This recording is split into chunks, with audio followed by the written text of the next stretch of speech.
جو عورت بن سور کے باہر نکلتی ہے، یا یہ جو نوجوان صبح تیاری کر کے مہنگا جوڑا پہن کے اور بڑی کریمیں لگا کے اور بڑا اپنے آپ کو تیار کر کے باہر جاتا ہے، تو اس کے دل میں یہ خواہش نہیں ہوتی کہ لوگ مجھے دیکھیں؟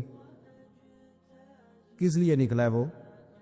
اگر وہ تیار ہو کے تیاری کر کے مرد یا عورت کوئی بھی باہر گیا تو کس مقصد کے لیے؟ اس کے سینے کے اندر یہ خواہش نہیں پیدا کہ لوگ مجھے دیکھیں گے، اور دیکھنے کے لیے اس نے یہ سارا کچھ کیا ہے۔ اب امام بیہقی جو حدیث لائے ہیں، حدیث کے لفظوں پہ غور کرنا، اب جو میں کہہ رہا ہوں، میرے نبی پاک صلی اللہ علیہ وسلم نے فرمایا لعنتی ہے وہ شخص جس نے دیکھا، اور حضور فرماتے ہیں وہ بھی لعنتی ہے جسے دیکھا گیا، جسے دیکھا گیا وہ بھی ملعون ہے۔ کس کی بات ہو رہی ہے؟ تو شارحین فرماتے ہیں جو تیاری اس لیے کر کے گیا تھا کہ مجھے دیکھا جائے، اپنے آپ کو اپنے رب کے حوالے کر دے، اس کی رحمتوں کے سپرد کر دے، اتنی دیر تک زندگی میں ٹھہراؤ نہیں آتا، قرار نہیں آتا۔ مشکات میں موجود ہے، اللہ کے پیارے رسول صلی اللہ تعالی علیہ وسلم کی مارداری کے لیے گئے تو صحابہ کرام فرماتے ہیں وہ بندہ نا اتنا پتلا نحیف اور لاغر ہو گیا تھا جس طرح چڑیا کا بچہ ہوتا ہے، کمزوری ضعف طاری تھا۔ تو محبوب کریم نے اسے دیکھا تو بڑے کریمانہ انداز میں کریم فرمانے لگے، تو کوئی دعا نہیں مانگتا، تو عافیت نہیں مانگتا اللہ سے؟ عرض کی یا رسول اللہ صلی اللہ تعالی علیہ وسلم، میں نے اپنے رب کی بارگاہ میں عرض کی ہے مالک قیامت کا عذاب بڑا سخت ہے، میں نہیں برداشت کر سکتا، تو نے اگر مجھے کوئی سزا دینی ہے تو یہی دے لے، قیامت کو نہ دینا۔ کہتے محبوب فرمانے لگے سبحان اللہ، او خدا کے بندے تو رب کی سزا دنیا میں بھی نہیں سہ سکتا، اللہ سے یہ بھی سوال نہ کر، تو رب سے کہہ ربنا آتنا فی الدنیا حسنۃ وفی الآخرۃ حسنۃ وقنا عذاب النار، تو رب سے دنیا میں بھی حسنہ مانگ، بھلائی مانگ، تو آخرت کے لیے بھی بھلائی مانگ، تو اس سے عافیت کا سوال کر، تو نے یہ سوال کیوں کیا؟ عرض کی یا رسول اللہ کرم ہو گیا ہے، مجھے سمجھ آ گئی، اب میں اسی طرح ہی کروں گا۔ عزیز دوست، ہم کہاں سہ سکتے ہیں؟ ہم دنیا میں رب کی سزا ہم نہیں سہ سکتے، ہم کمزور ہیں، تو گرمی نہیں سہ سکتے، شدید سردی نہیں سہ سکتے، شدت کی بھوک لوگ نہیں سہ سکتے، کوئی آزمائش نہیں سہ سکتے۔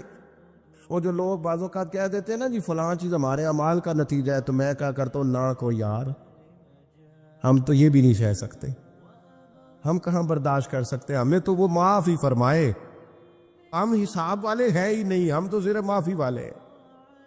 ہم سے نہ حساب پوچھے، اس نے حساب پوچھا تو پھر تو بڑی مشکل ہو جائے گی، اگر اس نے حساب پوچھا تو بڑی رسوائی ہو جائے گی، اگر حساب پوچھا تو مشکلات سامنے دکھائی دینے لگ جائیں گی۔ ہم سے تو وہ درگزر والا معاملہ کرے، ہم سے تو وہ کہے جا میں نے محبوب کے صدقے تجھے معاف کیا، جا تیرے لیے رحمت اور بخشش والا فیصلہ کیا۔ وہ کوئی سبب اس کی رحمت کسی سبب کو دیکھ لے اور درگزر کر لے۔ ہارون رشید نا اپنے محل کی چھت پہ ٹہل رہا تھا، سب سے اوپر والے چوبارے پر، نیچے سے حضرت بہلول دانا گزر رہے تھے، اوپر اس کے ساتھ سپاہی بھی تھے، گن مین بھی تھے۔ اس نے کہا یہ بابا تو ذرا اوپر اٹھاؤ۔ انہوں نے ایک ڈولی، ایک ٹوکری سمجھ لیں، اس کو رسیاں باندھ کے نیچے پھینکا۔ نیچے جو سپاہی تھے ان کو کہا کہ یہ بابا جی کو پکڑ کے اس میں بٹھاؤ۔ انہوں نے جبرن تھاما بابا جی کو، اس میں ڈالا، اوپر والوں نے کھینچ لیا۔ 2-3 منٹ لگے۔ ہارون رشید کے سامنے حضرت بہلول دانا پہنچ گئے تو تھوڑے ناراض بھی ہوئے کہ یہ کوئی طریقہ تو نہیں نہ بلانے کا۔ ملاقات ہوئی تو کہا کیوں بلایا؟ کہنے لگا ایک مسئلہ پوچھنا تھا۔ فرمانے لگے بادشاہ ہے نا، تیرے مسئلے پوچھنے کا بھی اپنا ہی انداز ہے، پوچھ مسئلہ۔ کہنے لگا بابا پوچھنا تھا کہ آپ اللہ تک کیسے پہنچے؟ حضرت بہلول دانا چپ کر گئے۔ 2-4 منٹ کے بعد کہنے لگے جس طرح ابھی زمین سے تیرے تک نہیں پہنچا، بالکل اسی طرح پہنچ گیا اور رب کریم کی بارگاہ تک، اور وہ بھی جو اس نے کرم فرمایا ہے، ورنہ میں تو نہیں سمجھتا کہ میں پہنچ گیا، وہ بھی اگر تیری خوش گمانی ہے۔ ہارون رشید کہنے لگا مجھے سمجھ نہیں آئی. فرمانے لگے تو بادشاہ جو ہے اتنی جلدی کیسے سمجھ میں آئے گی تجھے بات؟ فرمانے لگے اگر میں تجھ سے ملنا چاہتا نا تو میں ایک درخواست لکھتا، پھر کسی وزیر سے سفارشی سائن کراتا، پھر وہ جمع کراتا، پھر مجھے ٹائم ملتا کہ فلاں دن فلاں تاریخ فلاں ٹائم آ جانا، پھر آ کے میں لائن میں لگتا. پھر بھی تو بادشاہ ہے، تیرا موڈ بنتا ملنے کا کہ نہ بنتا. جب میں چاہتا تو پتہ نہیں کتنا ٹائم لگ جاتا، جب تو نے چاہا ہے نا تو 1 منٹ بھی نہیں لگا. فرمانے لگے میں نے دعویٰ ہی نہیں کیا کہ میں جد و جہد کر کے پہنچوں گا، میں نے تو رب کی بارگاہ میں عاجزی کی ہے، پھر رب نے کرم فرمایا ہے، اسی نے مہربانی کی ہے. مانا کہ محبت کے سفر میں ہر گام پہ 100 مشکل ہے، لیکن یہ سفر آسان بھی ہے اگر ساتھ تمہارا ہو جائے. اس کے کرم کا ساتھ رہا ہے، اس سے عافیت مانگی ہے، اپنے آپ کو اس کے سپرد کیا ہے تو اس نے کرم کر دیا. جب تک یہ مزاج نہیں ہم بناتے کہ مالک سے عافیت کا سوال کریں، لوگوں کو تو دھوکہ دیا جا سکتا ہے، رب اور رسول کو تو نہیں نہ دیا جا سکتا. وہاں تو دلوں کا خلوص ہی پہنچتا ہے، وہاں تو نیتوں کا حسن ہی پہنچتا ہے. تو اللہ تبارک و تعالیٰ سے جب بھی سوال کیا جائے دنیا اور آخرت کی بہتری کا سوال کیا جائے. ایک لفظ ہے حدیث پاک میں جس کو عافیت کہتے ہیں. ترمذی شریف میں حضرت سیدنا عباس بن عبد المطلب رضی اللہ تعالیٰ عنہ آپ کی روایت موجود ہے. فرماتے ہیں میں نبی پاک صلی اللہ تعالیٰ علیہ وسلم کی خدمت عالی مرتبت میں حاضر ہوا تو میں نے عرض کی یا رسول اللہ صلی اللہ تعالیٰ علیہ وسلم مجھے ایسی چیز بتائیں جو میں اپنے رب سے مانگوں. چیز مانگنی ہوتی ہے نا، بعض اوقات موقع ملتا ہے تو کئی دفعہ انسان امتحان میں آ جاتا ہے کہ اب مجھے موقع مل گیا ہے، مجھے کہا گیا ہے کچھ مانگ لو، تو بھلا میں کیا مانگوں. حضرت عباس بن عبد المطلب رضی اللہ تعالیٰ عنہ نبی پاک علیہ السلام کے پیارے چچا جان ہیں، عرض گزار ہیں یا رسول اللہ صلی اللہ علیہ وسلم مجھے بتائیے میں اپنے رب سے مانگوں تو کیا مانگوں؟ تو حضور نے فرمایا رب سے عافیت مانگو. کہتے میں کچھ دن رکا، کچھ دنوں کے بعد پھر حاضر بارگاہ ہوا اور عرض کی یا رسول اللہ صلی اللہ تعالیٰ علیہ وسلم مجھے بتائیے میں اپنے مالک سے مانگوں تو کیا مانگوں؟ تو حضور نے پھر فرمایا اللہ سے مانگنا تو عافیت مانگنا. بزرگ فرماتے ہیں یہ عافیت کیا ہے؟ عافیت یہ ہے کہ یا اللہ ظاہری پریشانیاں، باطنی پریشانیاں، اے اللہ ظاہر کے میل کچیل بھی دور ہو جائیں، باطن کے بھی دور ہو جائیں. اے اللہ ہر معاملے میں، ہر آزمائش میں، ہر دکھ میں ہمیں تیری پناہ نصیب ہو جائے. یہ عافیت ہے. اور صوفیہ کرام فرماتے عافیت سے بڑی نعمت کوئی نہیں اگر کسی کو میسر آئے تو، عافیت سے بڑا حسن کوئی نہیں اگر کسی شخص کو یہ نصیب ہو جائے. اور ایک اللہ والے نے تو ایک اور بڑا خوبصورت ترجمہ یہاں کیا ہے، وہ کہتے ہیں عافیت کا مطلب ہے دل کا قرار، عافیت کا مطلب ہے باطن کا سکون، عافیت کا مطلب ہے انسان کے مزاج کا حوصلہ، ٹھنڈک، بردباری. اس بندے کو عافیت نصیب ہو جاتی ہے گویا اللہ اسے سکون کی دولت عطا فرما دیتا ہے. تھوڑے پیسوں میں بھی سکون، بغیر شہرت کے بھی سکون، کوئی بات مان لے تب بھی سکون، کوئی دھتکار دے پھر بھی سکون، لوگوں کی گڈ بک میں ہو پھر بھی سکون. اور اگر لوگ سارے مخالفت میں آ جائیں تو چونکہ اللہ نے عافیت دی ہے پھر بھی سکون. اللہ تعالیٰ نے ان لوگوں کو قرار کی دولت، اللہ سے عافیت مانگی جائے. اس میں دنیا کی بھی بھلائی شامل ہے، آخرت کی بھی بھلائی شامل. نبی اکرم صلی اللہ تعالیٰ علیہ وسلم توجہ دلاتے کہ اللہ سے تم عافیت مانگو، ہمارا نہ جی. کیونکہ سب سے بڑا مسئلہ روحانی تربیت کا ہے. ہمارے ہاں باتیں ڈھیر سارے لوگوں کو آتی ہیں اور بہت زیادہ آتی ہیں. منصوبہ بندی کرنا، پلاننگ کرنا، اپنے معاملات کو خود سے کیسے لے کے چلنا ہے، کیسے ٹھیک کرنا ہے، اپنے حق میں دنیا کو کس طرح قائل کرنا ہے، یہ ڈھیر سارے لوگوں کو آتا ہے. اور اپنے حق میں دلائل کس طرح قائم کرنے ہیں، اس میں بہت سارے لوگ خود کفیل ہوتے ہیں، انہیں کسی سے مشاورت کی بھی ضرورت نہیں ہوتی۔ لیکن اللہ کی بارگاہ سے اپنا رشتہ کیسے جوڑنا ہے،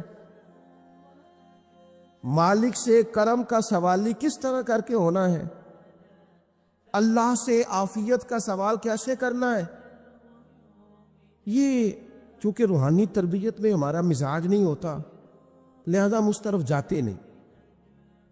ہم وہ اپنی مرضی کی چیزیں، یعنی وظیفہ پوچھ کے گئے ایک صاحب، کچھ عرصے کے بعد آئے ہیں تو آ کے کہتے ہیں مولانا صاحب، پیر صاحب یا قاری صاحب یا فلاں صاحب، کسی سے بھی پوچھ کے گئے، کس چیز کو نیک آدمی جانا، پھر لوٹ کر آ کے کہتے ہیں کہ آپ نے وظیفہ بتایا تھا پر کام کوئی نہیں ہوا۔ تو میں تو صاف کہتا ہوں اور کھلے دل سے کہتا ہوں کہ بھائی وظیفہ آپ کو بتایا تھا کہ اللہ کی رحمت متوجہ ہوگی، خدا کی رحمت کو آواز دینے کے لیے وظیفہ دیا تھا۔ کوئی بھی وظیفہ رب کو مجبور تو نہیں نہ کر سکتا معاذ۔ اور وظائف کس لیے پڑھے جاتے ہیں کہ جلدی سے معاملات ٹھیک ہو جائیں، میرے حق میں چیزیں بہتر ہو جائیں، تو اللہ کی رضا کے لیے پڑھے جاتے ہیں۔ تو وظائف کو، عبادات کو، نوافل کو، تلاوت کو، درود پاک کو تو رضا الہی کا ذریعہ بنانا چاہیے۔ لیکن ہم چونکہ ایک پورا الجھاؤ رکھتے ہیں اپنی دنیا داری کے معاملات سیدھے کرنے، ایک پورا خیر رکھتے ہیں، وہ لوگ ملتے رہتے ہیں مختلف بزرگوں کی نسبت کے تعلق سے، تو بعض جگہوں پہ بعض لوگ بڑے تیز ہوتے ہیں، یعنی ان سے آپ کی ملاقات ہوتی ہے تو بندے کو محسوس ہوتا ہے کہ یار اسے تو پہلے ساری باتوں کا پتہ ہے، اور کئی دفعہ ان سے ملنے کے بعد احساس ہوتا ہے کہ یار اس سے تو تھوڑا سیکھ ہی لیتے تو بہتر تھا، یہ تو بات بڑی آگے نکل گئی۔ سارا پتہ ہوتا ہے، باشعور ہوتے ہیں، لیکن ڈر آتا ہے اللہ سے۔ اتنا باشعور آدمی، سمجھدار، پنچایت، پریا، لوگ، دین، دنیا سارا پتہ ہے، نماز کا ٹائم آ گیا تو وہ چھپتا پھرتا ہے، اس کی طبیعت پر بوجھ بن رہا ہے معاذ اللہ اللہ کے حضور حاضر ہونا، اسے خیر کا کام کرنا پڑ رہا ہے تو وہ ادھر ادھر نکلتا جا رہا ہے۔ تو سوال یہ ہے کہ پھر یہ شعور کا کیا مطلب رکھا ہوا ہے ہم نے؟ پھر اللہ سے دعا کرنے کی ضرورت نہیں۔ وہ حضرت عارف رومی رحمۃ اللہ تعالی علیہ فرمایا کرتے تھے بعض لوگوں کو رب سارا کچھ دیتا ہے، سجدے کی توفیق نہیں دیتا۔ اس کا مطلب یہ ہے کہ وہ کہتا ہے یہ سارا کچھ لے اور نکل جا، میرے گھر نہ آنا، رکھ سارا کچھ پاس۔ رب سے عافیت مانگی جائے، اس سے اس کا فضل مانگا جائے، اس سے اس کا کرم مانگا جائے۔ اللہ کے پیارے رسول صلی اللہ تعالی علیہ وآلہ وسلم اس عافیت مانگنے پر زور دیتے، توجہ دیتے۔ میں آپ کو صحیح بتاتا ہوں، رب نے اگر کسی بندے کو عافیت میں رکھا ہو نا، تو حالات کیسے بھی برے چل رہے ہوں اس کا بگاڑ کچھ نہیں سکتے۔ اور اللہ تعالیٰ معاف کرے، 100 دفعہ خاکم بدہن، اگر کسی وقت اس کے کرم کی نگاہ پھر جائے تو پھر سارے اسباب سمیت بھی انسان اپنے پیروں پہ کھڑا نہیں رہ سکتا۔ اس سے جب تک طلب کرم نہیں ہوتا، طلب عافیت نہیں ہوتی، اس کی بارگاہ سے جب تک بندہ مومن پورا رجوع نہیں کرتا، یہ عافیت اتنی اعلیٰ چیز ہے کہ نبی پاک علیہ السلام نے فرمایا اذان اور اقامت کے درمیان جو وقت ہوتا ہے اس میں دعائیں رد نہیں ہوتی۔ دعا مانگا کرو گے تمہاری اللہ اپنے فضل سے قبول کر لے گا۔ عرض کی یا رسول اللہ کیا مانگے؟ تو فرمایا عافیت مانگو رب سے۔ حضرت انس بن مالک حدیث کے راوی ہیں رضی اللہ تعالیٰ عنہ، یہاں بھی فرمایا یہ عین قبولیت کا ٹائم ہے، اب اللہ سے عافیت مانگ لو، اس کی پناہ۔ ہم دعاؤں میں بھی محدود ہو جاتے ہیں، رب دا طالب کوئی نہ ملیا، جو ملیا طالب زردہ ہو، دعاؤں میں بھی حد بندی۔ بعض اوقات بچے بھی تربیت کرتے ہیں نا، ایک مولانا ہے، ان کا خیال ہے کہ انہوں نے مجھ سے کچھ پڑھا ہے، تو کبھی کبھی استاد جی کہہ دیتے ہیں، بہت پرانی بات ہے، انہوں نے مجھے فون کیا کہ اگر آپ ابھی تشریف لائیں، تو میں نے کہا پتر دعا مانگ اللہ کو چھوٹی جی گڈی دے وے۔ تو اس بچے نے میری بڑی تربیت کی، کہنے لگا استاد جی اللہ کو لو منگنی جی تے بڑی ساری منگو، آپ نے محدود کیوں کیا کہ بھئی یہ چھوٹی سی اللہ گاڑی کیوں اللہ چھوٹی دے، رب دے تو بڑی دے، اور رحمت سے دے، اللہ سے مانگنی ہے نا جی۔ ہم تربیت نہیں لیتے۔ میں نے اس کا شکریہ ادا کیا، میں نے کہا بیٹے تو نے بڑی سونی بات کی، اللہ تجھے اس کا اجر عطا کرے، اللہ تجھے برکات عطا کرے۔ اگر آپ نے سیکھنا ہے تو پھر آپ سیکھ لیں گے، اور اگر نہیں سیکھنا تو پھر یہی کہنا ہے ساری عمر لنگ گئی بندہ کو نہیں ملیا، چونکہ مزاج نہیں ہے نا سیکھنے کا، اس لیے پھر ملا ہی کوئی نہیں، پھر ساری زندگی کو میسر ہی نہیں آیا، کسی نے نصیحت ہی نہیں کی، کوئی آنکھوں کو بھایا ہی نہیں، خود ہی بڑے سیانے تھے، خود ہی بہت بڑے تھے، اپنا قد ہی بڑا اونچا تھا، سب ٹھگنے چھوٹے اور کمزور اور بوڑے نظر آئے۔ عزیز بھائی، جب عافیت، ایک بزرگ تھے ہر وقت اللہ سے عافیت مانگتے تھے، ہر وقت اللہ سے عافیت مانگتے تھے، ہر وقت عافیت مانگتے تھے۔ لوگوں نے پوچھا، لوگ ان کو صالح جانتے تھے، نیک سمجھتے تھے، کہ حضور آپ اور کوئی دعا مانگتے نہیں، عافیت ہی مانگتے ہیں؟ فرمانے لگے میں مانگا کرتا تھا شروع میں، بعد میں خیال آیا ہے اور بھی دعائیں مانگا کرتا تھا، یہ احساس بعد میں نصیب ہوا۔ فرماتے میں مزدوری کرتا تھا، مال برداری کرتا تھا، ایک جگہ پہ ڈیوٹی کر رہا تھا تو تھک گیا، اور وہ جو کام لینے والے لوگ تھے ان کا رویہ بھی بڑا ترس تھا، تکلیف ہوئی، تو میں نے اپنے مالک کی بارگاہ میں عرض کی، مالک اگر 2 روٹی بغیر مجھے مشقت کے مل جائے دن میں تو تیری بارگاہ تو بڑی کریم ہے۔ کہتے ہیں میں نے یہ دعا مانگ لی، ذرا میں تھوڑا آگے بڑھا تو 2 بندے آپس میں لڑ رہے تھے، میں ان کی صلح کرانے کے لیے، انہیں بچانے کے لیے آگے بڑھا، تو میں جس کو چھڑا رہا تھا دوسرے نے میرے اوپر ضرب لگا دی، میرا بھی سر پھٹ گیا۔ تھوڑی دیر کے بعد وہاں پولیس آ گئی، وہ تینوں کو لڑنے والا سمجھ کے اٹھا کے لے گئے، مجھے جیل ہو گئی، 2 روٹیاں بغیر مشقت کے روز ملنی شروع ہو گئی۔ دعا مانگی تھی نا کہ یا اللہ 2 روٹیاں مل جائے نا بغیر مشقت کے، کہتے وہ 2 روٹیاں روز ملتی، کوئی کام نہیں کرنا پڑتا، پر جیل ہو گئی۔ فرماتے میں بڑا پریشان تھا، روز روٹیاں پابندی سے آتی اور بہترین آتی، کھانا ملتا۔ پھر کچھ عرصے کے بعد میں نے سوچا کہ یار یہ دعا تو قبول ہو گئی نا تیری، اب تو اگر اس پر کوئی الگ بات کرے گا تو وہ تو غلط کرے گا۔ کہتے پھر خود ہی میرے دل میں اللہ نے بات ڈالی، اور میں نے عرض کی مالک 2 روٹیاں نہیں، مجھے تو عافیت چاہیے، مجھے تو عافیت دے، میرے اوپر تو کرم فرما، تو نظر رحمت کر، جے ایک قطرہ بخشے مینوں، جے ایک قطرہ بخشے مینوں تے کام بن جاندا ہی میرا، مہربانی کر عافیت عطا کر۔ فرماتے پھر خدا نے کرم کیا، کہاں سے اسباب بنے میرے جیل سے چھوٹنے کے، کون کون میرے ضمانتی بنے اللہ ہی جانتا ہے۔ فرماتے ہیں دروازے بھی کھل گئے، رزق بھی ملتا ہے، صحت بھی میسر ہے، سجدہ بھی کر لیتا ہوں، سویرے تلاوت بھی کرتا ہوں، شام کو مدینے والے کی بارگاہ میں راج کے درود و سلام بھی عرض کرتا ہوں، میں ممکن ہوتا ہے تو کسی غریب کی داد رسی بھی کرتا ہوں۔ اب سمجھ آئی ہے، ربنا آتنا فی الدنیا حسنۃ وفی الآخرۃ حسنۃ وقنا عذاب النار۔ اب سمجھ آئی ہے رب سے جب بھی مانگنا ہے عافیت ہی مانگنی ہے، اس سے کرم مانگ۔ ہم نے محدود دعائیں رکھی ہوئی ہیں، محدود، وہ جی فلانا کام میرا ہو جائے تو بھئی وہ ایک ہو گیا، اس کے بعد پھر نئی ٹینشن بن جائے گی، نہیں میں جی بچوں کی شادی کر لوں جی پھر میں فارغ ہوں۔ آپ شادی کر کے دیکھیں لاگو پتہ جائے گا کیسے فارغ ہوتے ہیں۔ آپ یہاں رکتے کیوں ہیں؟ آپ خدا سے عافیت کیوں نہیں طلب کرتے؟ اس کی بارگاہ سے وہ کیوں نہیں مانگتے کہ جو ایک قطرہ ملے تو دنیا اور آخرت کے سارے کام ہو جائے؟ اس سے اس کی رحمت کا سوال کرے، اس سے اس کے کرم کا سوال کرے۔ اللہ کی بارگاہ میں بھی حاضر ہونا اور جچی تلی اور جناب ناپ تول کر اور محدود چیزوں کا سوال کرنا، مالک سے مانگے، اور وہ جب دیتا ہے تو دیتا بھی بے حساب ہی ہے۔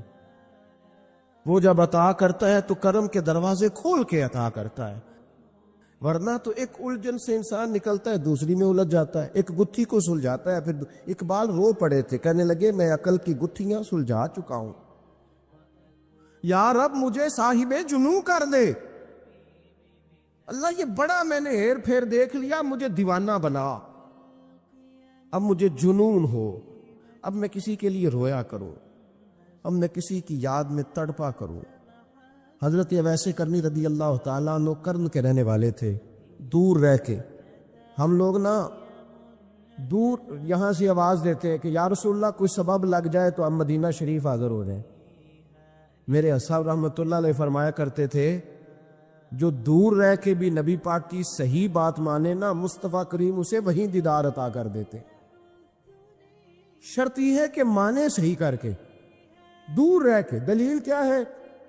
حضرت ویسے کرنی تو پاس رہے ہی نہیں، لیکن محبوب کے طریقے پر صحیح کر کے عمل کیا، نبی پاک علیہ السلام کی سنت پر صحیح کر کے عمل کیا، حضور کی باتوں کو صحیح کر کے مانا۔ قریب نہیں تھے، کرن میں تھے، دور تھے، لیکن میرے محبوب نے بٹن کھول کے یمن کی طرف چہرہ مبارک کر کے ٹھنڈی سانس لے کے فرمایا ادھر سے نا مجھے رب رحمان کی خوشبو آتی ہے، ادھر سے مجھے رب رحمان کی خوشبو آتی ہے، بھائی تو بات مان، تو جہاں بھی ہے۔ حضرت اویس کرنی رضی اللہ تعالیٰ عنہ مسلمان ہوئے، بڑا دل چاہتا تھا حضور سے ملنے کو، آئے بھی 2 دفعہ، آپ نے باتیں سنی ہوئی۔ اماں بوڑھی تھی، ایک ادھر دیکھو میری طرف، اماں بوڑھی ہو اور ماں حکم دے دے کہ نبی پاک کے پاس نہیں جانا، ذرا سننا، تو حضرت ویسے کرنی، یہ داتا گان بخش علی اجویری نے لکھا ہے، یہ امام شورانی نے لکھا ہے، یہ تمام ان کے سیرت نگاروں نے لکھا ہے، کہا بیٹے میں کمزور ہوں، مجھے چھوڑ کے نہ جانا، چھوڑ کے نہ جانا۔ ایک دن بڑی منت کی، رو پڑے، اماں نے کہا بیٹا جانا، لیکن اگر حضور گھر نہ ہوئے تو تلاش نہ کرنا، میں فالج زدہ عورت ہوں، اٹھ کے چل نہیں سکتی۔ او بھائی، حضرت اویس کہتے میں نے دروازے پہ دستک دی، یہ امام شورانی کے جملے، سیدہ عائشہ صدیقہ اندر سے بولی کون ہے دروازے پہ؟ کیا لفظ ہے، کیا انداز ہے! آج تو مرید بھی ٹیلی فون کرتا ہے، کہتا ہے پیر صاحب تیار ہو جائے، میں پہنچ رہا ہوں قریب، آ گیا ہوں، ذرا ریڈی ہو جائے۔ حضرت اویس کرنی دروازے پہ کھڑے، کون ہے؟ بڑی عاجزی، بڑی درویشی، کہنے لگے اماں جی ایک فقیر ہوں، یمن کا رہنے والا ہوں، ایک فقیر ہوں، ایک درویش ہوں، یمن سے آیا ہوں، محبوب سے ملنا ہے۔ کہا وہ تو گھر میں حجرے میں تشریف فرما نہیں، یا باہر دیکھ لو، مسجد میں یا کسی جگہ تلاش کر لو۔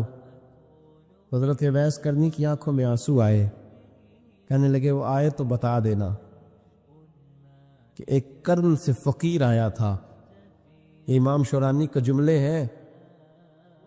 حضرت عائشہ کہتے ہیں مجھے بتانا نہیں پڑا، محبوب گھر آئے تو آتے ہی پوچھنے لگے عائشہ کوئی آیا تھا؟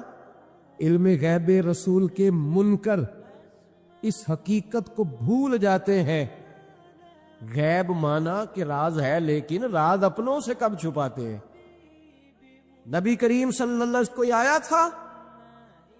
حضرت عائشہ نے سوال عرض کی یا رسول اللہ آپ کو کیسے لگا؟ حضور فرمانے لگے کسی کی خوشبو آ رہی ہے، کسی کی، یہ امام شورانی کے لفظ ہے، کسی کی، اگرچہ غالب خوشبو خود محبوب کی ہے، کسی کی خوشبو آ رہی ہے۔ کہ حضور کرن کا رہنے والا کو فقیر آیا تھا، سلام چھوڑ کے چلا گیا۔ جناب عائشہ کہتے ہیں حضور کی آنکھوں میں آنسو آئے۔ میں نے کہا حضور وہ گیا کیوں؟ تو محبوب نے فرمایا اس کی ماں بوڑھی ہے، اس کی ماں۔ محبوب اگر اماں کے لیے کہتے ہیں چل، لیکن نا تابی بنے، وہ صحابی نہیں بن سکے، تابی، تو تبلیغ کرنے کیسے چلا جاتا ہے بیمار ماں کو چھوڑ کے؟ تو پیر صاحب کے ڈیرے پہ کیسے پہنچ گیا اماں کو چھوڑ؟ تجھے کس نے اجازت دی کہ ماں باپ بوڑھے تھے اور تو کہے جی میں وہاں جا رہا ہوں، میں نے چلے کرنے ہیں، وظیفے پڑھنے؟ بھئی جب حضرت ویسے کرنی اعلیٰ حضرت امام اہل سنت رحمت اللہ علیہ، آپ نے لکھا ہے کہ وہ جو محبوب کا فرمان ہے نا بخاری مسلم، رضا اللہ فی رضا الوالد، فرمایا جس کی والد راضی اس کا اللہ راضی، اور جس کا باپ ناراض اس کا، اعلیٰ حضرت فرماتے ہیں 100 ولی، ایک جگہ پہ فرماتے ہیں 1000 ولی ایک طرف بیٹھ کے کہہ دینا کہ یا اللہ اس بندے کو بخش دے، اور اکیلا والد کہہ دینا یا اللہ میرا نافرمان ہے، نہ معاف کرنا۔ تو فرمایا اللہ اس 100 ولی کی نہیں مانتا، والد کی بات مانتا، اس لیے کہ حضور کا فرمان آ گیا باپ راضی ہوگا تو اللہ۔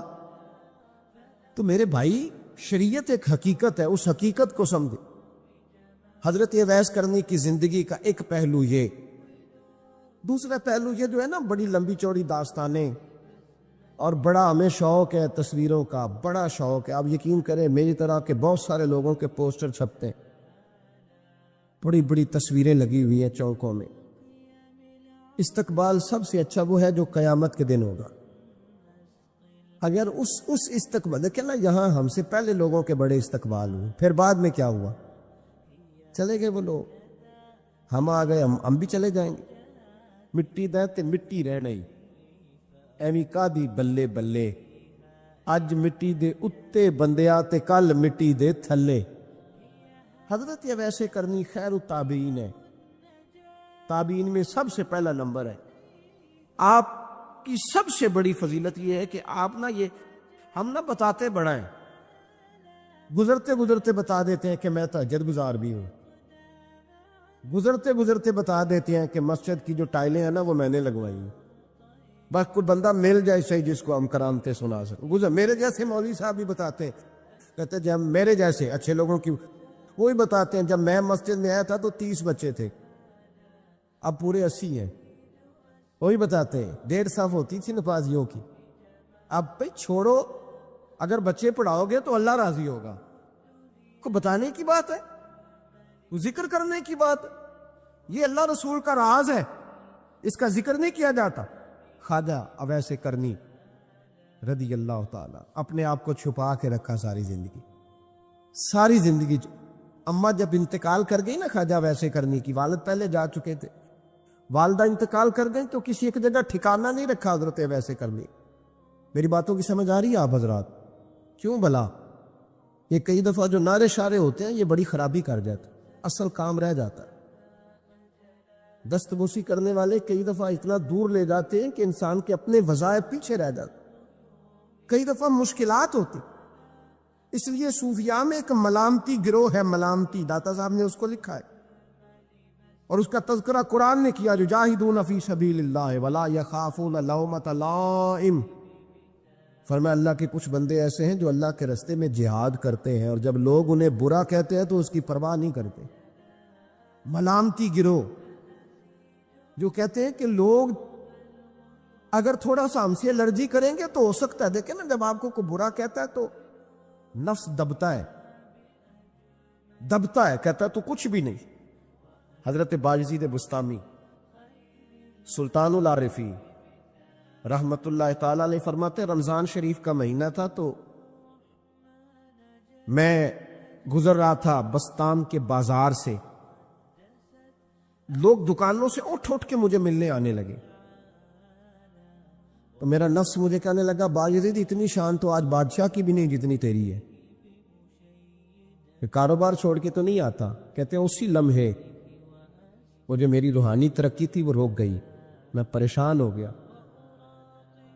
کہ میں نے لوگوں کی تعریفوں کو بڑا سمجھ لیا۔ کہتے ہیں کھجوریں تھی ریڑھی، پتہ رمضان میں کھجوریں بڑی بکتی ہیں، کہتے ہیں میں آگے بڑھا، لوگ سلامیں لے رہے تھے، ایک کھجور اٹھا کے نہ کھائی نہیں، اٹھا کے نہ منہ میں رکھ لی، صرف منہ میں۔ لوگ کہنے لگے دفع کرو، یہ بھی کوئی بندہ ہے جس نے روزہ ہی نہیں رکھا پیر ہو کے۔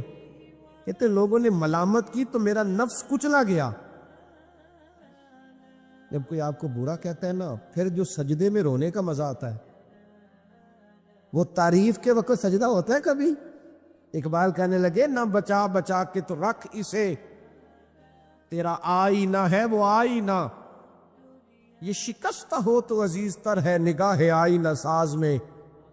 فرماتے میں کھل کے رویا اللہ کی بارگاہ میں، بندے سارے۔ بابا بلے شاہ صاحب فرماتے ایک دن میرا بھی دل کیا تھا کہ میں اعتکاف کروں پر قصور سے نکل جاؤں، کچھ پیر کہہ کے ہاتھ چومتے ہیں، کچھ سید کہہ کے۔ فرمانے لگے اٹھ بلیا چل اوتھے وسیے، اور جتھے وس دینی سارے ہی انے، نہ کوئی ساڈی ذات پچھانے تے نہ کوئی سانو مننے، چلو چلے وہاں جا کے بیٹھتے۔ حضرت اویس کرنی کا یہ کمال رہا، کمال رہا۔ اس طرح حضرت بایزید نے کھجور رکھ لی، لوگ برا کہنے لگے، چھوڑ کے چلے گئے۔ فرماتے جو مزہ اس دن سجدوں میں آیا نا، تھوڑا آگے جا کے میں نے کھجور باہر نکال دی، روزہ بھی نہیں ٹوٹا۔ میرا خادم کہنے لگا حضور یہ کیا کیا؟ فرمانے لگے رب کے قریب ہونے کا ایک طریقہ اختیار کیا ہے، یہ بھی ایک طریقہ ہے اس کے قریب ہونے کا۔ صاحبو حضرت بایزید چھپے رہے۔ داتا صاحب نے لکھا ہے ایک اور تابعی تھے حضرت حرم بن حیان ان کا نام، وہ کہتے میرے دل میں تڑپ لگ گئی کہ حضرت اویس کرنی سے ملوں۔ میں یمن آیا ملنے، جب ان کی والدہ کا انتقال ہوا تو ایک جگہ رہتے نہیں تھے، کبھی یمن، کبھی کوفے، کبھی کہیں کبھی کہیں۔ حضرت حرم بن حیان کہتے ہیں میں حضرت اویس کرنی کو ڈھونڈتے ڈھونڈتے، توجہ ہے میری بات پر، میری طرف دیکھیں، کہتے ہیں میں نے مہینوں کا سفر کیا۔ آپ نے بھی کبھی کیا ہے مرشد ڈھونڈنے کے لیے؟ گھر بہ کے آکھی ہم نے کوئی کامل نہیں رہا، ساریاں دکانداریاں، بھائی تو گیا کہاں ہے؟ تو کہاں گیا ہے؟ گھر بیٹھے فیصلہ کر لیا تو نے، تو کہاں نکلا ہے؟ جو نکلتے ہیں نا انہیں تو رب کریم کا قرب بھی نصیب ہو جاتا ہے۔ تو نکلا ہی نہیں، تو نے گھر بیٹھے فیصلہ کر سارے غلط ہے، یہ ہو ہی نہیں سکتا سارے غلط ہو۔ اس لیے کہ صحیح بخاری میں محبوب کا فرمان موجود ہے، نبی کریم علیہ السلام نے فرمایا میری امت کبھی گمراہی پر جمع ہو ہی نہیں سکتی، تھوڑے لوگ برے ہوں گے، سارے برے ہو سکتے؟ یہ تو ہم نے ایک دوسرے پہ تنقید کر کے لوگوں کو برا کہا، جو اچھے تھے وہ بھی ہماری تنقید کے پیچھے چھپ گئے، ورنہ ایسی کوئی بات، بڑی بڑی خیر موجود ہے دنیا، بڑی بڑی خیر۔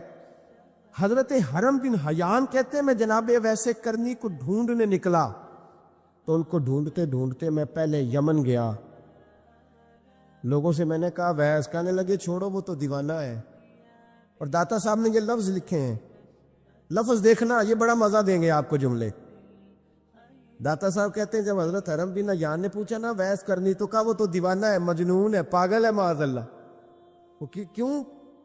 کیا تم نے دیکھ لیا؟ کہنے لگے جب دنیا روتی ہے تو وہ ہنستا ہے، جب دنیا رو رہی ہوتی ہے تو وہ ہنستا ہے، اور جب لوگ ہنستے ہیں تو وہ روتا ہے۔ عجیب اس کا انداز ہے، وہ تو دیوانہ سا آدمی ہے اور عجیب بندہ ہے، عجیب شخص ہے وہ۔ روڑی سے جو لوگ چھلکے پھینک دیتے ہیں وہ کٹھے کرتا ہے، روڑی سے۔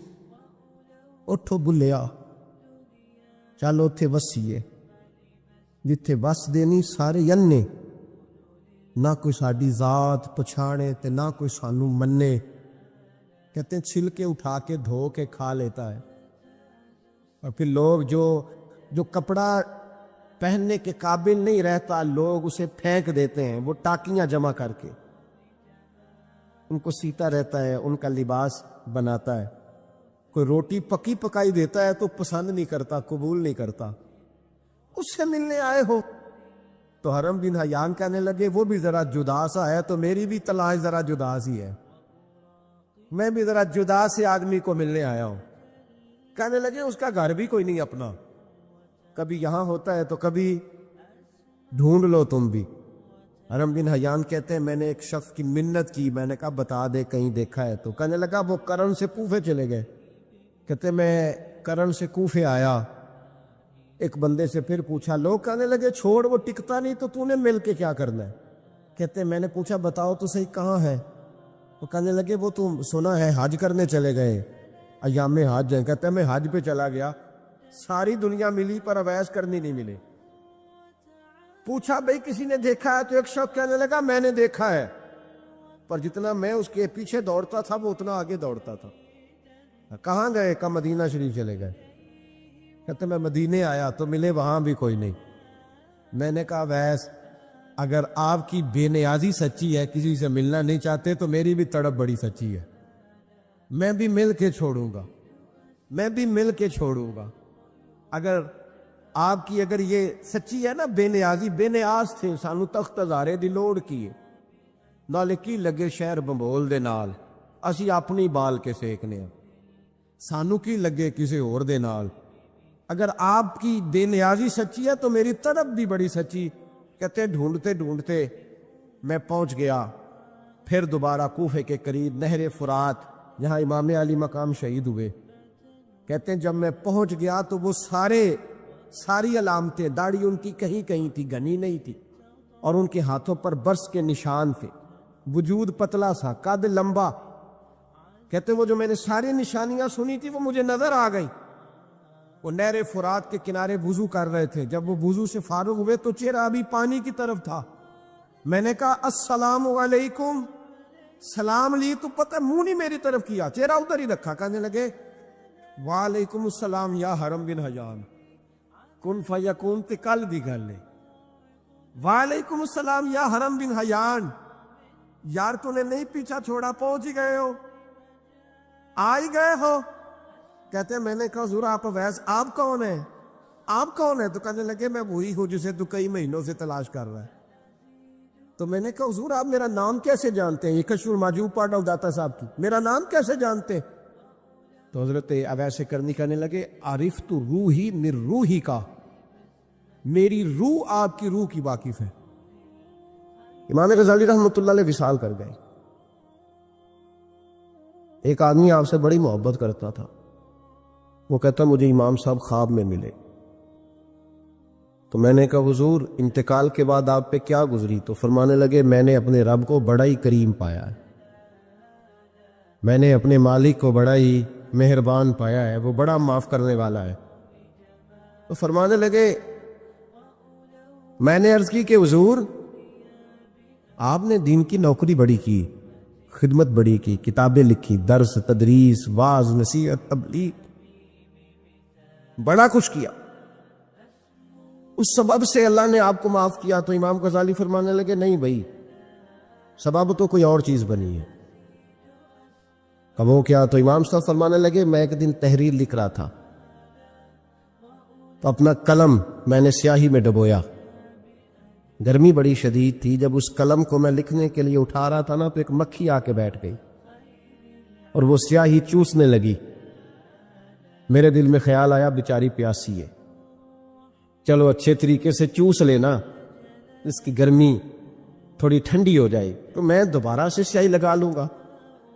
فرماتے میں نے اسے وہ موقع دیا، اس نے اچھے طریقے سے اس سیاہی کو پی لیا، وہ تو اڑ گئی، بات ختم ہو گئی، میں بھول گیا، کبھی یاد ہی نہیں آیا.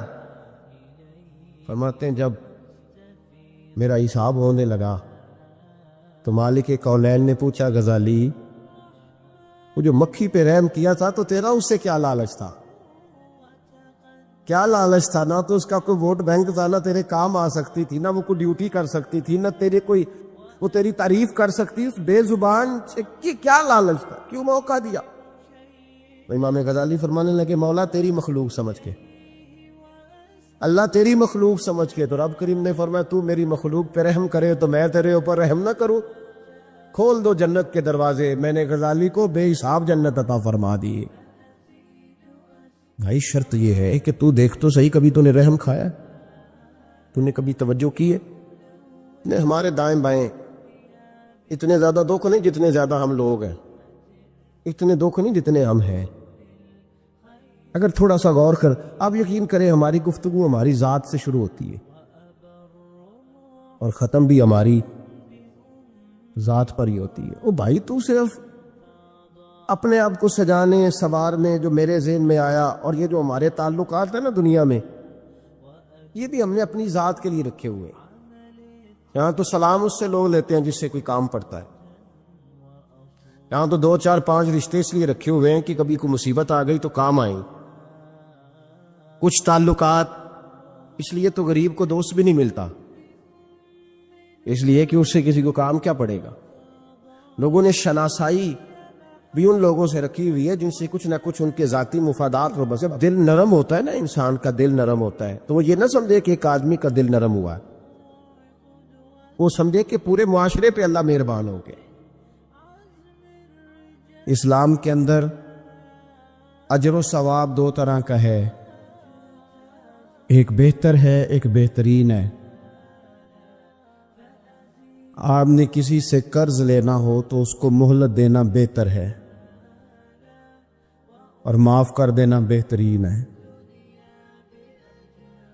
کسی شخص نے آپ کے ساتھ زیادتی کی ہو تو اتنی ہی زیادتی اس کے ساتھ کر لینا جائز ہے، لیکن اسے معاف کر دینا یہ بہترین ہے۔ تو فرمایا وہ پہلے کان لگا کے سنتے ہیں، پھر بہترین بات کی پیروی کرتے ہیں، ان میں سے جو زیادہ اچھی چیز ہے اس کے مطابق عمل کرتے ہیں۔ اولئک الذین ھداھم اللہ، یہی لوگ ہیں جنہیں اللہ نے ہدایت عطا فرمائی ہے۔ وَأُولَئِکَ هُمْ أُولُو الْأَلْبَابِ، اور فرمایا یہ لوگ عقل والے ہیں، یہی ہیں جنہیں اللہ نے ہدایت دی، اور یہ صاحبان عقل ہیں۔ ایک دنیا کے اندر عقل وہ ہے جس کا لوگ بہت زیادہ استعمال کرتے ہیں، تو وہ عقل انہیں بعض اوقات گمراہی کی جانب لے جاتی ہے۔ اس عقل کی بات بھی اقبال نے کہی ہے، فرماتے ہیں کہ عقل عیار ہے، 100 بھیس بنا لیتی ہے۔ اس کے لیے عیار کا لفظ کہا، اور دوسرا پہلو دیکھیے عیار کے مقابلے میں لفظ کیا کہا۔ عقل عیار ہے، 100 بھیس بنا لیتی ہے، عشق بیچارہ۔ عقل عیار اور عشق بیچارہ، دیکھیں اس کے مقابلے میں جو جملہ دیا ہے، جو لفظ دیا ہے، یعنی لفظ عیار آپ جب بولتے ہیں عیار بڑا چلاک ہے، بڑا یار ہے، بڑا مکار ہے، تو زاویہ کیا بنتا ہے؟ اور جب آپ بیچارہ بولتے ہیں تو وہ بیچارہ، اب زاویہ دیکھیے کیا کھینچا، کہنے لگے عقل عیار ہے، 100 بھیس بنا لیتی ہے، عشق بیچارہ، نہ ملا ہے نہ زاہد نہ حکیم، یہ کچھ بھی نہیں، یہ بیچارہ کچھ بھی نہیں، بیچارہ جو ہوا۔ تو عقل کی طرف تو قرآن و سنت نے توجہ دلائی ہے، لیکن عقل سے مراد ہے فہم ہو، فراست ہو، حلم ہو، بردباری ہو، عاجزی ہو، غور فکر کرنے کا مزاج ہو، کسی چیز کو پورے شعور کے ساتھ بندہ قبول کرے۔ آج کل جن چیزوں کو لوگ عقل سمجھتے ہیں نا، وہ عقل نہیں ہے، وہ چالاکی ہے۔ آج کل لوگ عقل مند نہیں ہیں، چالاک ہیں۔ چالاکی اور چیز کا نام ہے، تیز تراری اور چیز کا نام ہے، عقل مند ہونا اور چیز کا نام ہے۔ یہ جو شطرنج کے ہیر پھیر سے لوگ دنیا چلاتے ہیں، یہ عقل مند نہیں ہوتے، یہ چالاک ہوتے ہیں۔ ہمارے ہاں ڈھیر سارے لوگ اپنی زندگی، اپنا گھر، اپنا کاروبار چالاکی سے چلاتے ہیں۔ چالاکیاں لمبی نہیں چلتی، ان کے پول کھل جاتے ہیں۔ تیزیاں لمبی نہیں چلتی، جلدی مکر واضح ہو جاتے ہیں۔ چالاک آدمی کے دوست نہیں ہوتے۔ آپ کسی کے ساتھ سیاست کے ساتھ زندگی گزار رہے ہیں تو وہ بھی آپ کے ساتھ سیاست ہی کر رہا ہے۔ جب آپ فہم کے ساتھ چلتے ہیں، فراست کے ساتھ، اب عقل کیا ہے؟ نبی پاک صلی اللہ تعالی علیہ وسلم نے فرمایا، کسی نے پوچھا یا رسول اللہ صلی اللہ علیہ وسلم بہترین مومن کون ہوتا ہے؟ تو نبی پاک علیہ الصلوۃ والسلام نے فرمایا جس کا اخلاق زیادہ اچھا ہو۔ تو یا رسول اللہ عقل مند کون ہوتا ہے؟ تو نبی پاک علیہ السلام نے فرمایا عقل مند وہ ہوتا ہے جو موت کو کثرت سے یاد کرے اور اپنی آخرت کی تیاری کرے۔ یہ عقل ہے، یہ شعور ہے۔ لیکن وہ چالاکی کے ساتھ دنیا داری میں بڑا اپنا نام بنا لے، بڑے پیسے جمع کر لے، بڑا جناب گھروندہ تیار کر لے، تو یہ چالاک ہے، عقل مند نہیں۔ فہم والے بنے، شعور والے بنے، اپنی زندگی فہم کے ساتھ گزاریں۔ آپ اپنے شعور کی بلندی کی طرف بڑھیں، اپنے بچوں کو تیز نہ کریں، چالاک نہ کریں۔ ایک درویش سے میری ملاقات ہوئی تو وہ بڑے بھولے بھالے تھے، ان کے بچے بھی بھولے بھالے تھے. تو میں نے سارے خاندان میں سب بھولے بھالے لوگ دیکھے. تو میں نے ان سے کہا کہ یہ کیا ماجرا ہے؟ تو کہنے لگے ہمارے دادا جی نے دعا کی تھی کہ یا اللہ میرے بچے چالاک نہ ہوں، یہ شاطر نہ ہوں، تیزیاں نہ کرنی آتی، یہ بھولے ہوں، درویش ہوں، ساتا ہوں. اولاد شعور تیز تراک ہو جائے نا، چالاک شاطر ہو جائیں، تو وہ تو ماں باپ کو بھی روز کوئی نہ کوئی کہانی ہی سناتے ہیں. وہ تو اپنے دائیں بائیں بھی کوئی نہ کوئی نیا قصہ ہی بیان کرتے ہیں. عقل مند بنے، شعور والا انہیں بنائیں، انہیں اچھے برے کی تمیز سکھائیں. یعنی شعور، چلاک آدمی تو حلال حرام کی پرواہ نہیں کرتا، بس وہ دیکھتا ہے میں نے پارٹی کو قابو کیسے کرنا ہے. لیکن عقل مند وہ ہوتا ہے جو دیکھے کہ یہ میرے لیے جائز ہے کہ ناجائز ہے، محنت سے کام کرے، شعور سے کام کرے، لیکن لقمہ حرام کبھی اپنے گھر داخل نہ ہونے دے. یہ شعور ہے، یہ بلندی ہے. یعنی شعور یہ ہے کہ اسے پتا چلے کہ یہ حق میرا ہے، یہ میرے بھائی کا ہے، یہ حق میرا ہے، یہ میرے ملازم کا ہے، یہ حق میرا ہے، یہ میرے پڑوسی کا. یہ شعور ہے. اور چالاکی کیا ہے کہ وہ تیزی دکھائے اور سب کا مال ہڑپ کر کے اپنے گھر لے آئے اور کسی کو پتہ بھی نہ چلنا دے. یہ چالاکی ہے. چالاک نہ بنے، باشعور بنے، فہم والے بنے. میرے نبی پاک صلی اللہ تعالی علیہ وسلم پر اللہ تعالیٰ نے جو قرآن مجید کتاب نازل کی تو 300 کے لگ بھگ آیات قرآن پاک میں ایسی ہیں جن کا زیادہ مطالعہ ہے، وہ زیادہ جمع کر لیں گے. 300 کے قریب آیات ایسی ہیں جس میں اللہ تعالیٰ نے عقل اور شعور کی طرف بڑھنے کا حکم دیا ہے. فرمایا عقل والو غور کرو، تم دیکھتے نہیں زمین و آسمان میں اختلاف ہے، رات اور دن آتے جاتے ہیں، اس میں غور کرو، اس میں نشانیاں ہیں. پر ان کے لیے جو عقل رکھتے ہیں، جو شعوری بلندی رکھتے ہیں، تیزی نہیں، چالاکی نہیں، شاطر پن نہیں. ابو جال جو تھا نا وہ بیوقوف آدمی نہیں تھا. دور دراز سے لوگ اس کے پاس اپنے مقدمات کا فیصلہ کرانے آتے تھے. چالاک آدمی تھا، اتنی زبردست بات کرتا تھا، اتنی اچھی باتیں سناتا تھا کہ لوگ لوٹ پوٹ ہوتے تھے، گھنٹوں بیٹھ کے لوگ اس کی بات سنتے تھے. لیکن شاطر تھا، عقل مند نہیں تھا.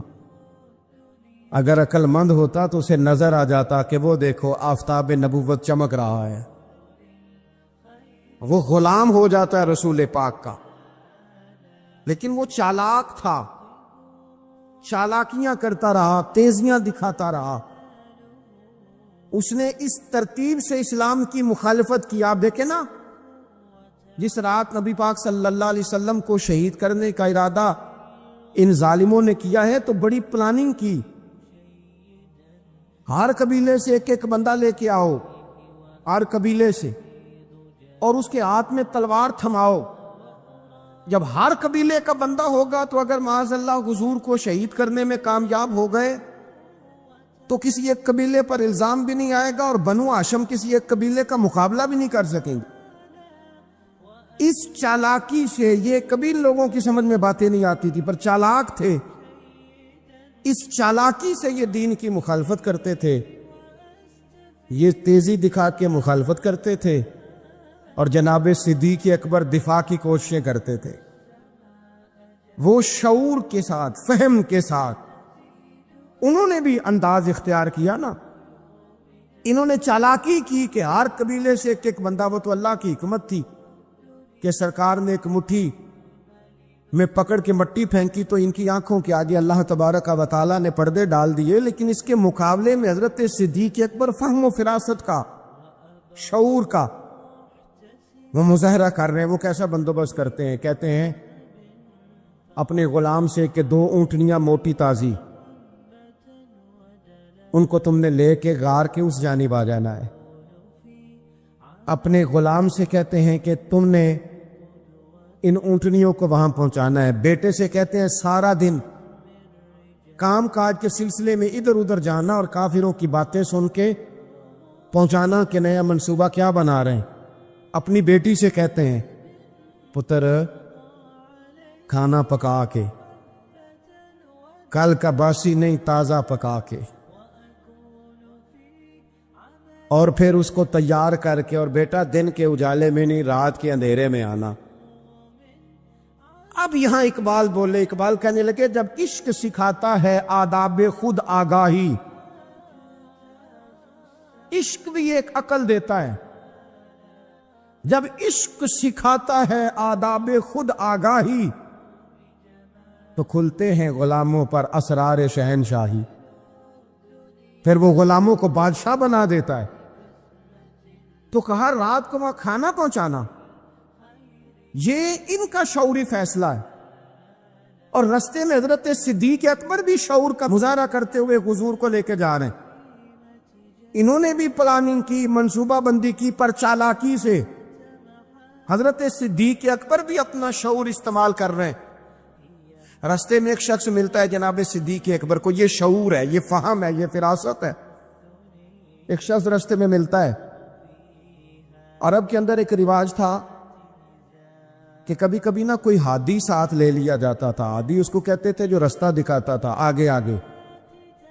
وہ کوئی تھوڑا بہت نذرانہ لیتے تھے، رقم لیتے تھے، رستہ دکھاتے تھے. چونکہ وہ رستہ بتانا بڑی دور دور تک آبادی نہیں ہوتی تھی تو پوچھیں گے کس سے اگر بھول گئے تو ایک شخص ساتھ رکھ لیا جاتا تھا. رستے میں ایک شخص ملا جو مدینہ شریف سے جا رہا تھا مکہ مکرمہ.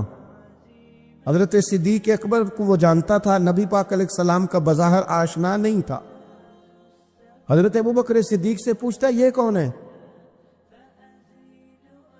اب حضرت صدیق اکبر کا شعور دیکھو، وہاں شعور اسلام کی مخالفت میں چالاکی استعمال ہو رہی، یہاں شعور دفاعی اسلام میں استعمال ہو رہا ہے.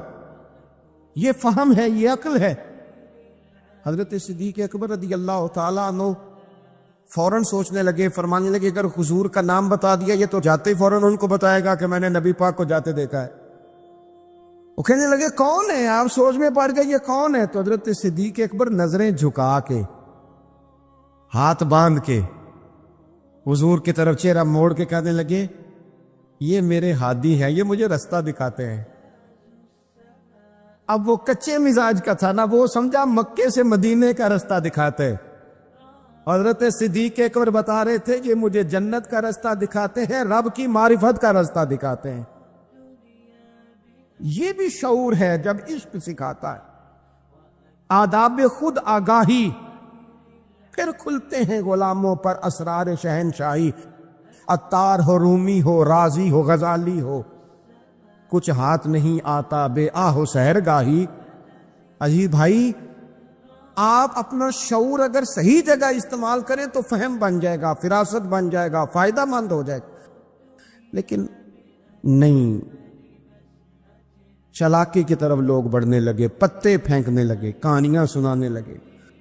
کون سا ایشو ہے جس کو آج اٹھایا جائے؟ کون سی بات ہے جس کا پراپوگنڈا کر کے اپنے آپ کو مشہور کیا جائے؟ کیا ہے جو سوسائٹی میں پھینکی جائے بات تو لوگ توجہ کریں گے ہماری سیاسی جماعت کی طرف؟ کیا اس طرح کا ماحول بنایا جائے؟ کس طرح کر کے پیچ و تاب کیا جائے؟ کس طرح کر کے لوگ توڑے جائیں؟ کس طرح بنائے جائیں؟ نہیں، اس طرح لوگ کمزور ہو جاتے ہیں. اس طرح شعور نہیں رہتا قوموں کے پاس. میرے نبی پاک صلی اللہ علیہ وسلم کے پاس عبد القیس کا وفد آیا تھا. تو جو عبد القیس ان کا سردار تھا، نبی پاک صلی اللہ تعالی علیہ وسلم کی خدمت میں جب وہ حاضر ہوئے، لاؤبالی فیصلے نہ کریں، فیصلے زندگی میں سوچ کے کریں. آپ کسی بھی چیز کے سربراہ ہیں، آپ مسجد کے صدر ہیں یا قبیلے والے آپ سے فیصلہ کراتے ہیں، یا کسی جماعت کو لیڈ کرتے ہیں، یا خاندان والے آپ کو بڑا سمجھتے ہیں، یا کوئی آدمی آپ کو دینی تعارف سے پہچانتا ہے، تو فہم کے ساتھ، دانائی کے ساتھ، حکمت کے ساتھ آپ اس کو لے کے چلیں. نبی پاک صلی اللہ تعالی علیہ وسلم نے وفد عبد القیس کے سربراہ سے کہا تھا کہ تمہارے اندر دو خصلتیں ہیں، دو عادتیں تمہارے اندر ایسی ہیں جنہیں اللہ بڑا ہی پسند کرتا ہے۔ یا رسول اللہ کون کون سی؟ فرمایا ایک تو تم عقل والے ہو اور دوسرا بردبار ہو، حلم والے ہو۔ تم جذباتی فیصلے نہیں کرتے، تمہارے اندر بردباری ہے، ٹھہراؤ ہے۔ یہ دو باتیں، تمہاری سمجھداری اور تمہارا ٹھہراؤ، یہ اللہ کو بڑا ہی پسند ہے۔ بڑی جذباتی باتیں لوگ کرتے ہیں، بڑا گھروں کے اندر ماحول خوفناک ہو جاتا ہے، قبیلوں میں ماحول خوفناک ہو جاتا ہے، جماعتوں میں خوفناک ہو جاتا ہے۔ بڑے شعور کے ساتھ مسلمان کو آگے بڑھنے کی ضرورت ہے۔ یہ جو مسلمانوں نے فتح یابی حاصل کی ہے نا بڑی ساری جگہوں پہ، اللہ تبارک و تعالیٰ نے مسلمانوں کو کامیابیاں دیں۔ مسلمان اپنی تعداد کی قلت کے باوجود، اسلحے کی قلت کے باوجود بڑی جگہوں پہ کامیاب رہے۔ اللہ تبارک و تعالیٰ نے انہیں بڑا سارا نوازا۔ تو اس کے اندر بھی قرآن مجید کی سورہ انفال جب ہم دیکھتے ہیں تو اللہ تبارک و تعالیٰ نے وہاں ارشاد فرمایا کہ مسلمان 100 ہوتا ہے اور وہ صبر کرتا ہے تو وہ 200 کا مقابلہ کرتا ہے۔ 1000 ہوتا ہے وہ صبر کرتا ہے اور مقابلہ 2000 کا کرتا ہے مسلمان۔ کیوں بھلا؟ اس لیے کہ سورہ انفال میں رب فرماتے ہیں کافر وہ قوم ہے کہ قوم اللہ یعقلون، وہ قوم تو ہیں پر ان کے پاس عقل کوئی نہیں۔ وہ چڑھ دوڑتے ہیں کہ مار دیں گے، مر جائیں گے، آج انہیں ختم کر کے رہیں گے۔ وہ شعور کے ساتھ میدان میں نہیں آتے۔ لیکن نبی پاک صلی اللہ علیہ وسلم جب اپنے لوگوں کو لے کے جاتے تھے، حضور انہیں سمجھاتے تھے، صف بندی کرتے تھے۔ نبی پاک علیہ الصلوۃ والسلام ایک طریقہ بتاتے تھے کہ جھنڈا تمہارے ہاتھ میں رہے گا، اگر یہ آدمی شہید ہوتا ہے تو جھنڈا بھائی مدد اللہ کی ہے، لیکن حکمت کے تقاضے سارے پورے کیے جائیں، وہ سارے کام کیے جائیں جو وقت کے تقاضوں کی ضرورت کے مطابق ہوں۔ رسول پاک صلی اللہ علیہ وسلم ان کو بتایا کرتے تھے کہ تم نے اس درے پہ ڈیوٹی کرنی ہے، کوئی نیچے نہ اترے جب تک ہم نہ کہیں، تم یہاں کھڑے رہو۔ ایک آدمی کو پیچھے رکھتے تھے، تم نے قافلے کے بالکل پیچھے آنا ہے۔ اگر کسی کا سامان گر جائے، کوئی اونٹ پیچھے رہ جائے، کوئی مسئلہ ہو جائے، تمہیں پتا ہو، شعور کے ساتھ، بالیدگی کے ساتھ بیٹھ کر، عقل کے ساتھ، فہم کے ساتھ۔ ہمارے پاس بہت سارے لوگ آتے ہیں، بڑی بڑی جذباتی باتیں بتاتے ہیں، اس طرح بھی کر دیں، اس طرح بھی کر لیں۔ آپ لوگوں کو یہ بھی بتائیں، بڑے بڑے رکے آتے ہیں، بڑی بڑی باتیں سخت لوگ کرنے کا کہتے ہیں، ایسی کی تیسی کر دیں آپ۔ تو ہمیں پتہ ہے، چلیں تھوڑا سا کتاب و سنت اپنی نظر سے صحیح، تھوڑے علم سے صحیح، پر ہمیں بھی تھوڑا سا پتہ ہے۔ تو میں بہت سارے دوستوں کو کہا کرتا ہوں کہ او بھائی چلو ٹھیک ہے، سخت بات نہیں کرتے، جلال میں نہیں آتے، پر اس کا یہ مطلب تو نہیں نا کہ ہمیں پتہ نہیں کسی بات کا۔ نبی پاک صلی اللہ علیہ وسلم نے انسان کو کہا کہ اندر کا بوجھ اتار دے ورنہ تیرے لیے جینا مشکل ہو جائے گا۔ یہ اتار دے اندر کے سارے بوجھ، یہ جھوٹ کا بوجھ، یہ عداوت کا بوجھ، یہ حسد کا بوجھ۔ اعلیٰ حضرت بریلوی رحمۃ اللہ علیہ ملفوظات شریف میں فرماتے ہیں کہ حسد کرنے والا سامنے والے بندے پہ اعتراض نہیں کرتا، بلکہ حسد کرنے والا اللہ کی تقسیم پہ اعتراض کرتا۔ وہ کہتے ہیں اسے کو دیا ہے، مجھے دینا چاہیے تھا۔ بحث کرتے ہیں لوگ، اپنے گھر بیٹھ کے دلائل جمع کرتے ہیں۔ کبھی کسی شخص کے بارے میں آپ ذرا قرآن مجید پڑھیں اور میرے رسول کریم صلی اللہ تعالی وسلم کی احادیث کا مطالعہ کریں۔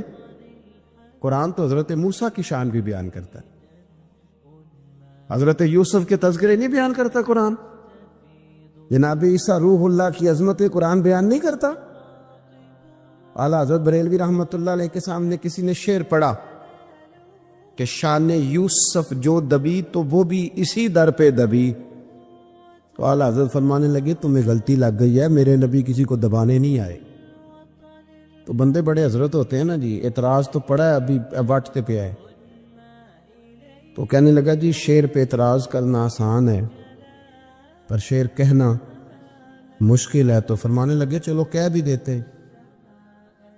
اس نے کہا دی آپ کہیے، تو فرمانے لگے شعر یوں کہو کہ شان یوسف جو بڑی وہ بھی اسی در سے بڑی، شان یوسف جو بڑی تو وہ بھی اسی۔ عزت دینے سے آپ کوئی کمزور ہو جائیں گے؟ کوئی نقصان ہو جائے گا کسی کو عزت دینے سے؟ کیا فرق پڑتا؟ لیکن آپ یقین کریں کہ وہ اتنی مصیبت بنی ہے عزت لینے کی، پروٹوکول لینے کی، اپنا آپ منوانے کی، اتنی زیادہ، بلکہ وہ لوگ جن کو بالکل اس چکر میں نہیں پڑنا چاہیے تھا، درویش لوگ، وزیروں کا بھی استقبال ہو رہا ہوتا ہے اور پیروں کا بھی استقبال ہو رہا ہوتا ہے۔ کوئی وزیر چڑھ جائے روڈ پہ تو رستہ غریب آدمی کو پھر بھی نہیں ملتا، تو کوئی تگڑا پیر چڑھ جائے تو پھر بھی نہیں رستہ ملتا، حالانکہ یہ درویش ہیں، یہ فقیر ہیں، یہ فقر کا درس دیتے ہیں، لیکن چاؤ ہی بڑا ہے۔ میرے رسول کریم صلی اللہ علیہ وسلم نے سادہ اور سمجھ والا اور عین طبیعت کے مطابق، جس میں کسی بندے کو کوئی مشکل نہ ہو۔ پتہ ہے میرے محبوب کا کمال یہ تھا کہ نبی کریم تک رسائی بڑی آسان تھی، ہر بندہ بڑی آسانی سے پہنچ جاتا، بڑی آسانی سے۔ بخاری میں بھی حدیث ہے، لیکن قاضی اعجاز رحمۃ اللہ تعالی علیہ نے بڑے پیار سے لکھی ہے اور انوکھا رنگ ان کی تحریر میں چھلکتا ہے۔ حضرت انس بن مالک رضی اللہ تعالیٰ عنہ فرماتے ہیں کہ ملک شام کا ایک شخص حضور کی بارگاہ میں حاضر ہوا اپنے بادشاہ کا کوئی پیغام لے کے۔ غریب آدمی نا ویسے ہی طبعاً ہی تھوڑا سا مایوس ہوتا ہے، ڈر رہا ہوتا ہے، وہ سہما ہوا ہوتا ہے، لیکن حالات کے سہمے ہوئے لوگوں کو بتا دو، حالات بدل جاتے ہیں، ایک جیسے نہیں رہتے۔ لیکن یہ بیچارے سہمے، یہ ہر جگہ ڈر رہے ہوتے ہیں، یہ آستانوں پہ بھی ڈر کے پیچھے بیٹھے ہوئے ہوتے ہیں، آستانوں پہ بھی پروٹوکول مل رہا ہوتا ہے جس کی جیب تگڑی ہوتی، تو ڈرتے ہیں یہ لوگ، اور ان پہ پریشر بڑھا دیا جاتا ہے، کچھ ایسے کام کیے جاتے ہیں جن سے ان کی دلوں پر بوجھ بھی رہتا ہے کہ نہیں یہاں بات کوئی نہیں کرنی۔ حضرت انس بن مالک رضی اللہ تعالیٰ عنہ فرماتے ہیں جب وہ آیا نا نبی کریم کی بارگاہ میں تو وہ کانپنے لگا، کوئی بات بھی نہیں ہوئی، کوئی ایسا مسئلہ بھی نہیں ہوا، لیکن وہ کانپنے لگا اور تھر تھر کانپنے لگا۔ تو اللہ کے رسول صلی اللہ علیہ وسلم نے اسے فرمایا کہ کیوں ڈرتے ہو، کیا بات؟ کہنے لگا میں مدینے کی جو ریاست ہے اس کے سربراہ کے پاس آیا ہوں، غریب آدمی ہوں، ڈر لگتا ہے کوئی ایسی بات نہ ہو جائے کہ آپ ناراض ہو جائیں۔ تو انہوں نے تو دیکھا تھا نا ان لوگوں کو کہ جو جانور کو مالک کی مرضی کے بغیر چھاؤں میں باندھ دیتے تھے تو مار پڑتی تھی، اتنا سیانا ہو گیا تو مرضی کرے گا، مجھے ڈر لگ رہا ہے۔ حضرت انس بن مالک کہتے ہیں بات کہاں کی تھی، چلی کہاں گئی؟ اس نے کیا کہا اور پھر جواب میں میرے محبوب نے کیا فرمایا؟ آپ ذرا بات کا لیول دیکھیں اور حضور کی گفتگو کا سٹیٹس دیکھیں۔ یہ وہ لوگ، یہ وہ تربیت ہے جو لوگوں کے دلوں اور روحوں تک اترتی ہے۔ میرے نبی کریم صلی اللہ تعالی علیہ وسلم نے بات سنی تو حضور رو پڑے، اور اتنا روئے کہ گھٹنوں کے بل زمین پر بیٹھ گئے۔ جناب انس بن مالک فرماتے ہیں حضور فرمانے لگے نہ بھائی تو کسی بادشاہ کے پاس نہیں آیا، نہ تو کسی حکمران کے پاس نہیں آیا، تو اس بیٹے کے پاس آیا ہے جس کی ماں گوشت کے خشک ٹکڑے کھا کے بھی رات گزار لیا کرتے۔ میری ماں تو گوشت کے خشک ٹکڑے کھا کے رات گزار لیتی تھی، نہ تو کسی۔ حضرت انس بن مالک کہتے ہیں اس نے بات سنی تو وہ بھی رو پڑا، اور میں نے سنی تو میں بھی رو پڑا۔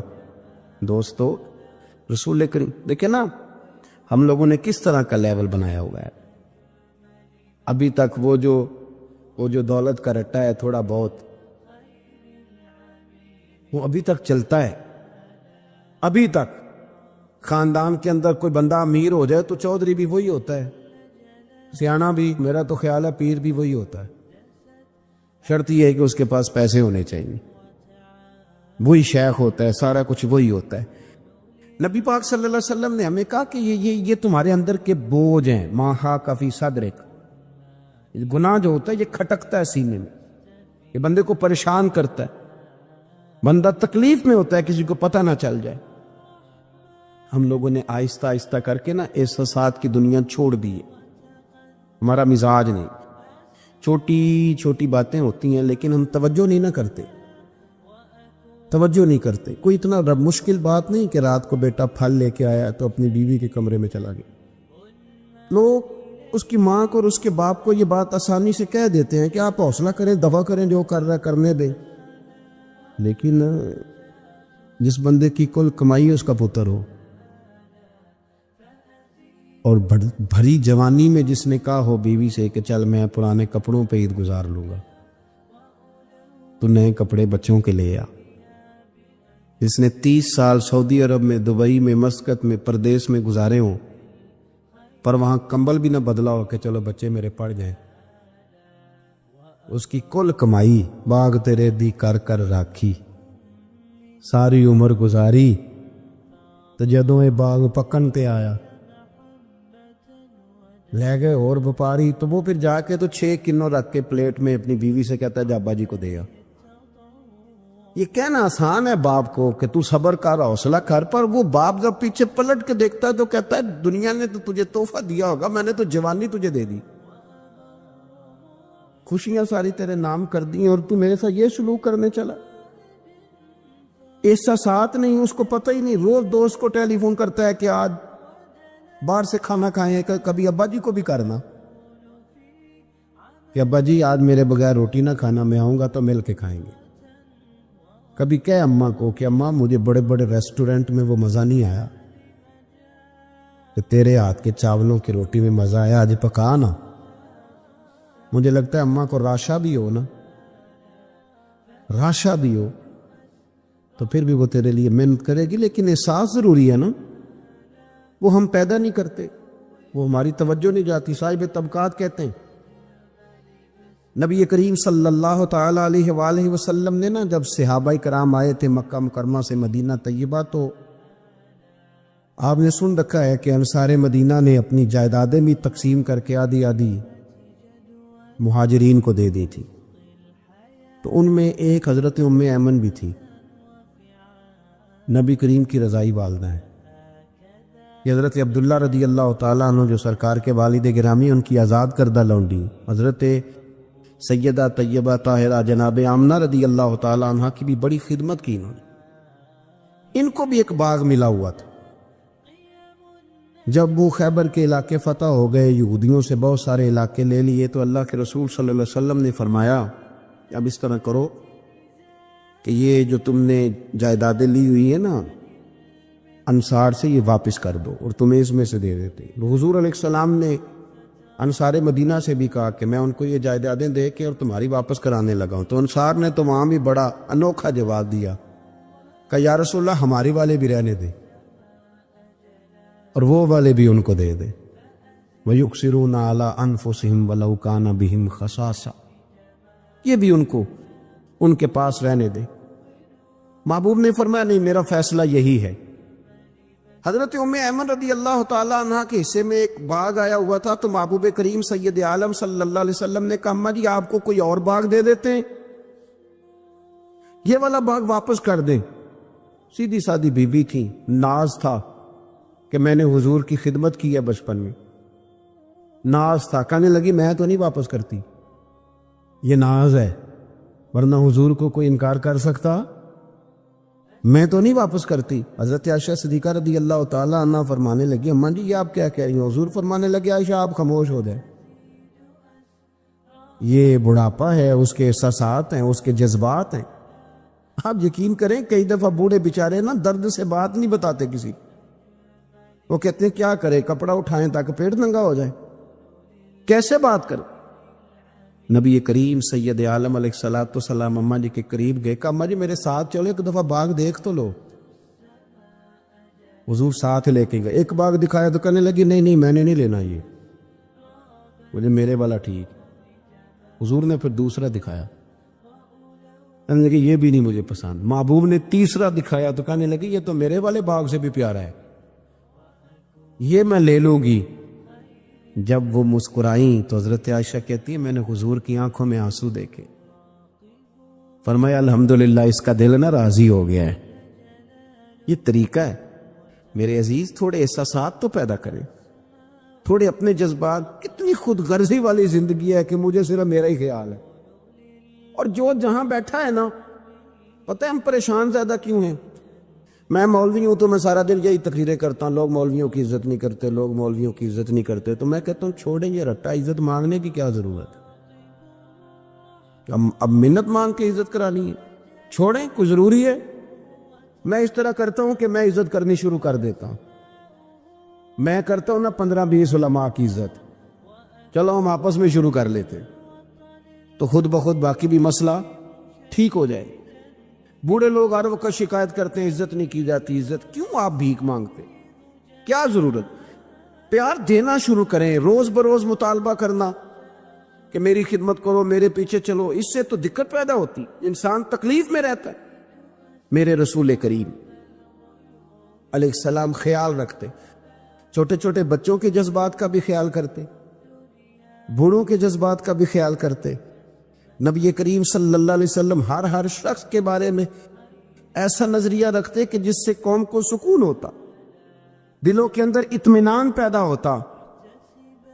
اٹھ فریدا ستیا, جھاڑو دے مسیت, تو ستیں تے رب جاگدا, تیری ڈاڈے نال پرید.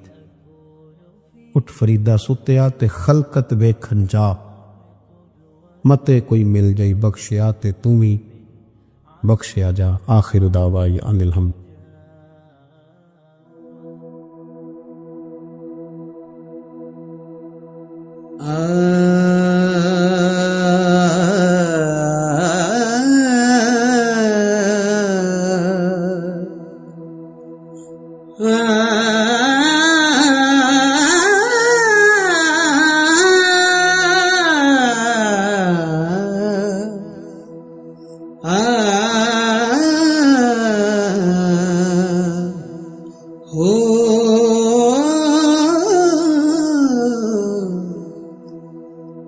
دلڑی لٹی تے یار سجن, دلڑی لٹی تے یار سجن, کدی موڑ مہارت وطن ہو. دلڑی لٹی تے یار سجن, کدی موڑ مہارت وطن, کدی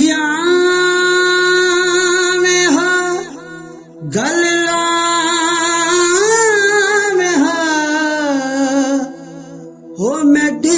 جیڑی جھاک وساوے ہا, ہو میں روندی نو گل نال لاوے ہا, میں روندی نو گل نال لاوے ہا. ہک میں مسافر بے وطن ہو, دلڑی لٹی تے یار سجن, تڈی روہی دی عجب بہار جسے, تڈی روہی دی عجب بہار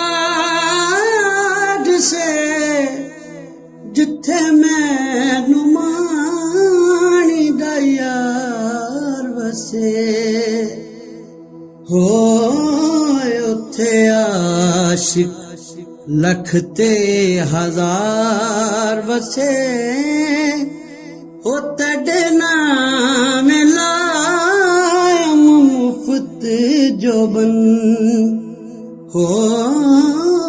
دلڑی لٹی تیں یار سجن, کدی موڑ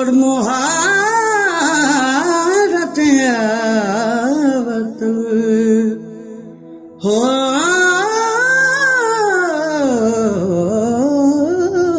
دلڑی لٹی تے یار